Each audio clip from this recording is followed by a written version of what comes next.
Hello everyone, how are you all? I hope you guys are doing well. So guys, welcome back to our channel and start करेंगे अपना आज का session.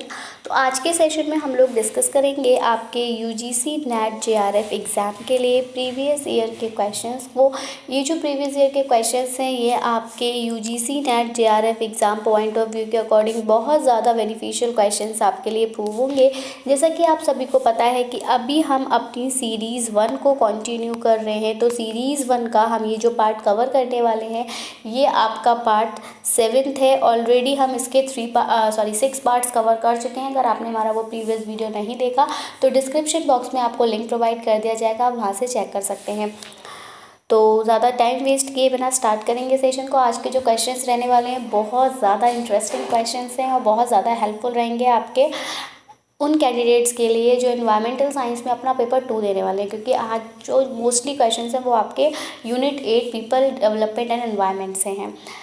तो video के साथ last तक बने रहें। अगर वन मोर थिंग, अगर अभी तक आपने हमारे चैनल को सब्सक्राइब नहीं किया है या फिर आप हमारे चैनल पर नए हैं तो यूजीसी नेट एग्ज़ाम की बेस्ट प्रिपरेशन के लिए चैनल को सब्सक्राइब करें और बेल आइकन को प्रेस करना बिल्कुल ना भूलें, ताकि हम अपनी जब भी कोई न्यू वीडियो अपलोड करें नोटिफिकेशन सबसे पहले आपको मिल सके।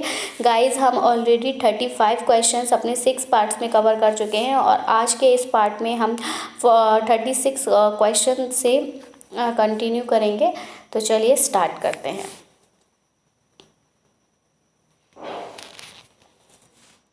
So the first question for our session is SMTP is an acronym for, यानी कि SMT जो है वो एक्रोनिम है किसका, यानी हमसे यहाँ पर फुल फॉर्म पूछा है SMTP का। तो जो SMTP है इसका फुल फॉर्म होता है आपका सिंपल मेल ट्रांसपोर्ट प्रोटोकॉल या फिर सिंपल मेल टर्मिनल प्रोटोकॉल या फिर सिंपल मेल ट्रांसफ़र प्रोटोकॉल या फिर सिंपल मेल ट्रांजिशन प्रोटोकॉल। तो correct answer here goes with option number 3, that is simple mail transfer protocol. अब बात आती है कि ये जो सिंपल मेल ट्रांसफ़र प्रोटोकॉल है ये बेसिकली है क्या। तो अगर हम बात करें तो ये SMTP जो है ये आपका एक TCP और IP TCP और IP प्रोटोकॉल है जिसका यूज़ किया जाता है ईमेल को सेंड करने में और ईमेल को रिसीव करने के लिए। तो आप जो ईमेल सेंड करते हो, आप जो ईमेल रिसीव करते हो वो किस वजह से होता है, वो इस SMTP से सिंपल मेल ट्रांसफ़र प्रोटोकॉल की वजह से होता है, क्योंकि इसमें एक TCP IP प्रोटोकॉल होता है। ये एक TCP IP प्रोटोकॉल है जो कि ट्रांसफ़र और रिसीविंग के लिए यूज़ होता है, इसीलिए इसका नाम जो है मेल ट्रांसफ़र प्रोटोकॉल है। SMTP जो है ये ज़्यादातर यूज़ होता है, कॉमन इसको यूज़ करते हैं ज़्यादातर ईमेल क्लाइंट्स, ठीक है, जिनको ईमेल करना होता है तो इसको ईमेल क्लाइंट्स यूज़ करते हैं। इसको जीमेल के द्वारा यूज़ किया जाता है, इसको आउटलुक के द्वारा यूज़ किया जाता है, ये एप्पल मेल याहू वगैरह ये सब इसको यूज़ करते हैं। ये बताने का जो मोटिव था, कभी कभी आपसे क्वेश्चन यहाँ से भी पूछ लिया जा सकता है कि ये जो सिंपल मेल ट्रांसफ़र प्रोटोकॉल है ये किसके द्वारा यूज़ किया जाता है, क्योंकि जब बात आ गई सिंपल मेल ट्रांसफ़र प्रोटोकॉल की तो आपसे उसका फुल फॉर्म के साथ साथ और पूछा जा सकता है कि वो TCP IP प्रोटोकॉल है, यूज़ क्यों करते हैं, तो ईमेल को रिसीव करने में सेंड करने के लिए यूज़ करते हैं और किसके द्वारा यूज़ किया जाता है, तो इन email client Gmail, Outlook, Apple mail और याहू वगैरह के थ्रू इसको यूज़ किया जाता है। ऐसे ही जो हमारी सिंपल मेल ट्रांसफ़र प्रोटोकॉल है सिंपल मेल ट्रांसफ़र प्रोटोकॉल है, इसके अलग अदर वर्जन्स भी हैं जिनको हम एक तो POP के नाम से जानते हैं, जिसको कहा जाता है पोस्ट ऑफिस प्रोटोकॉल। क्या कहा जाता है, पोस्ट ऑफिस प्रोटोकॉल। तो ये जो पोस्ट ऑफिस से रिलेटेड इन्फॉर्मेशन है उसको सेंड और रिसीव करने के लिए यूज़ होता है। ऐसे ही एक और प्रोटोकॉल है जिसका नाम है IMAP, इसकी फुल फॉर्म होती है इंटरनेट मैसेज एक्सेस प्रोटोकॉल। तो इंटरनेट मैसेज एक्सेस प्रोटोकॉल ये IMAP है, इसका यूज़ भी ईमेल को सेंड करने और उसको रिसीव करने के लिए किया जाता है। हिंदी में देखेंगे SMTP का संक्षिप्त रूप क्या है, तो इसका संक्षिप्त रूप जो है वो यहाँ पे सिंपल ही है, इसको हिंदी में सरल मेल ट्रांसफ़र प्रोटोकॉल बोल दिया है, बट ये सिंपल मेल ट्रांसफ़र प्रोटोकॉल है। हिंदी में अगर हम बताएं तो जो ईमेल होते हैं उन ईमेल को प्राप्त करने और ईमेल को भेजने के लिए इस SMTP का इस्तेमाल किया जाता है। क्लियर। आगे बढ़ेंगे अपने अगले क्वेश्चन की तरफ, देखेंगे सेशन का next question and it is in large parts of eastern India the ground water is contaminated by. आप सभी को पता है कि जो वाटर में पोल्यूशन है वो एक मेजर थ्रेट है, एक मेजर प्रॉब्लम है।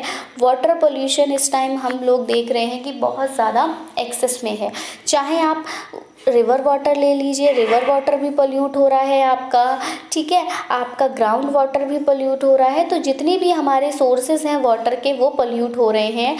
और किस वजह से पोल्यूट हो रहे हैं, तो कुछ हमारे टॉक्सिक एलिमेंट्स होते हैं या हमारे कुछ टॉक्सिक केमिकल्स होते हैं जिनकी कंसंट्रेशन जो है वो वाटर में क्या हो जाती है, एक्सेस में आ जाती है। तो इस वजह से वाटर हमारा जो है वो कंटेमिनेटेड होता है। तो यहाँ आपसे ये ऐसा ही पूछा है कि जो लार्ज पार्ट है ईस्टर्न इंडिया के, इसमें ग्राउंड वाटर कंटेमिनेटेड किसके द्वारा किया होता है। यहाँ पर फॉलोइंग आपको कुछ एलिमेंट्स दिए हुए हैं, जैसे कि आर्सेनिक हो गया, लेड हो गया, मरकरी हो गया और निकल हो गया। तो इन चारों में से किसके द्वारा वाटर को, ग्राउंड वाटर को कंटेमिनेट किया जा रहा है। तो यहाँ हमारा जो करेक्ट आंसर जाएगा that goes with arsenic. Arsenic से ईस्टर्न इंडिया के अप्रॉक्स 7 स्टेट्स जो हैं वो सफ़र कर रहे हैं, यानी कि 7 स्टेट्स में ग्राउंड वाटर कंटेमिनेशन देखने को मिल रहा है आर्सेनिक के द्वारा। कौन कौन से हैं वो 7 स्टेट्स, यहाँ से भी आपसे क्वेश्चन पूछ लिया जा सकता है। तो देखिए, एक तो आपका वेस्ट बंगाल है, झारखंड है,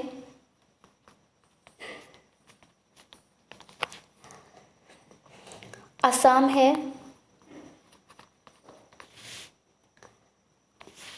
अरुणाचल प्रदेश है, मणिपुर है,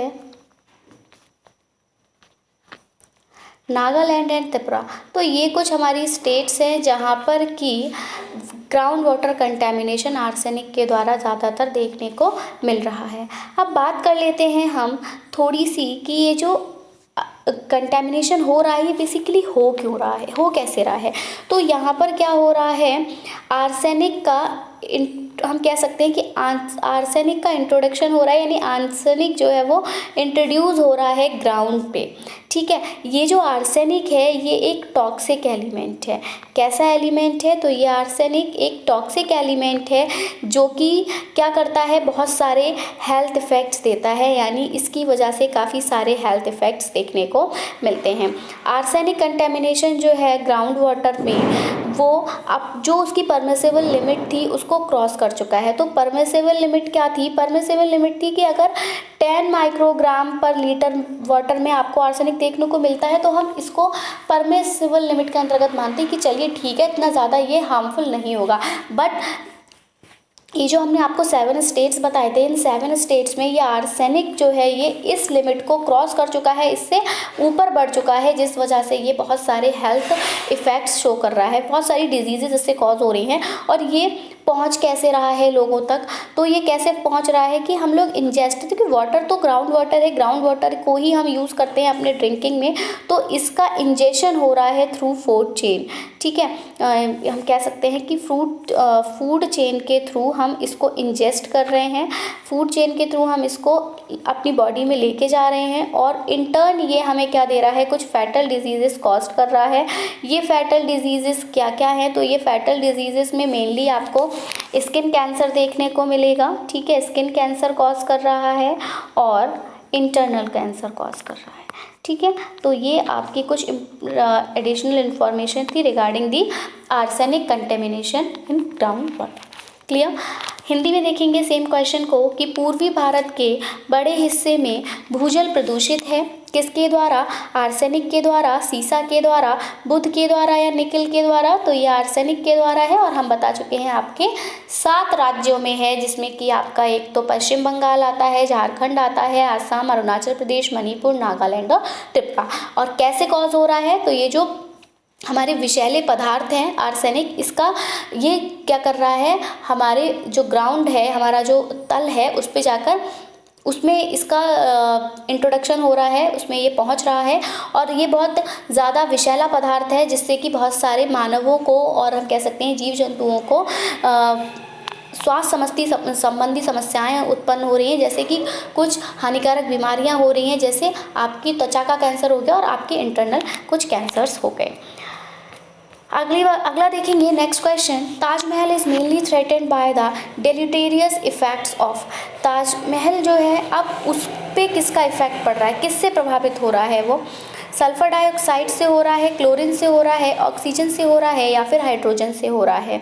तो ताजमहल पर जो प्रभाव पड़ रहा है वो पड़ रहा है सल्फर डाइऑक्साइड की वजह से। किसकी वजह से?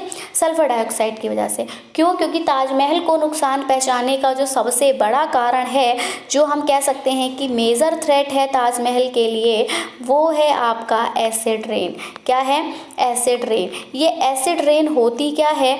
तो ये एसिड रेन क्या होता है कि आपके एटमॉस्फेयर में गैसेस प्रेजेंट होती हैं, हम आपको बता चुके हैं। तो आपके एटमॉस्फेयर में दो गैसेस प्रेजेंट होती हैं जिनको हम कहते हैं सल्फर डाइऑक्साइड और नाइट्रोजन डाइऑक्साइड। ये दोनों गैसेस आपके एटमॉस्फेयर में जो ऑलरेडी प्रेजेंट है, ये जब वाटर के साथ रिएक्ट कर जाती हैं, जब ये क्या करती हैं, वाटर के साथ रिएक्ट करती हैं, तो ये क्या बनाती हैं, ये कुछ हमारी टॉक्सिक गैसेस रिलीज़ करती है वाटर के साथ रिएक्ट करके। ये नाइट्रिक एसिड यानी HNO3 और सल्फ्यूरिक एसिड यानी H2SO4 बनाती है। जो कैसे बनता है एक बार ही देख लेते हैं कि SO2 है, जब ये वाटर के साथ रिएक्ट करता है तो ये हमें देता है H2SO4, और जब ये NO2 हमारा वाटर के साथ रिएक्ट करता है तो ये हमें देता है HNO3। ये दोनों ही गैसेस क्या हैं? एसिड रेन के लिए रिस्पॉन्सिबल हैं, और इससे क्या होता है, जो ताजमहल है उस पर उसका जो मार्बल है वो कोरोड होता है। अब ये जो मार्बल होता है, जब ये एसिड के साथ रिएक्ट करता है तो ये एक विटिश पाउडर बनाता है। ये मार्बल एसिड के साथ रिएक्ट करके एक विटिश पाउडर बनाता है, जिसको कि रेन, जो नॉर्मल रेन होती है, उसके द्वारा बहा दिया जाता है, और इस तरह से जो ताजमहल की परत है वो ख़राब हो रही है। हम कह सकते हैं कि उसका मार्बल जो है वो ख़राब हो रहा है। ये जो विटिश पाउडर है, ये मैं यहाँ पे जो पूछ रही थी मार्बल, तो ये जो मार्बल होता है वो उसमें एक मेजर कंपोनेंट होता है जिसको हम कैल्शियम कार्बोनेट के नाम से जानते हैं। तो ये जो कैल्शियम कार्बोनेट है, ये मार्बल का एक मेजर कंपोनेंट है, और ये क्या करता है, इसका जो फॉर्मूला होता है वो होता है CaCO3, आप सभी को पता होगा। तो ये जो कैल्शियम कार्बोनेट है CaCO3, ये क्या करता है, ये H2SO4 के साथ रिएक्ट करता है सल्फ्यूरिक एसिड के साथ, और ये हमें क्या देता है, ये CaSO4 देता है, CO2 रिलीज़ करता है और प्लस H2O रिलीज़ करता है, और ये वाटर में बहुत ज़्यादा घुलनशील है, हाईली सॉल्युबल है। तो करेक्ट आंसर यहाँ पर आपको ऑप्शन नंबर 1 हो जाएगा। आगे बढ़ेंगे, हिंदी में देखेंगे सेम क्वेश्चन को कि ताजमहल को मुख्यतः किसके हानिकारक प्रभाव से खतरा है।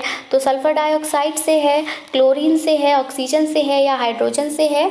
तो किससे है? सल्फर डाइऑक्साइड से है। मेजर थ्रेट जो है यहाँ पर वो क्या है, आपका एसिड रेन है, अम्लीय वर्षा है। अब यहाँ पर आपको 2 स्टेटमेंट्स दी हुई हैं, और आपको